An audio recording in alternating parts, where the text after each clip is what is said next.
water. Make brownies with eggs, water.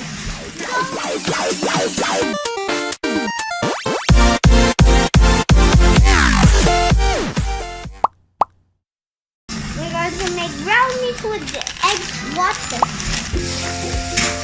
Mommy, come on, put this all. Put a lot. You can put a lot in, and then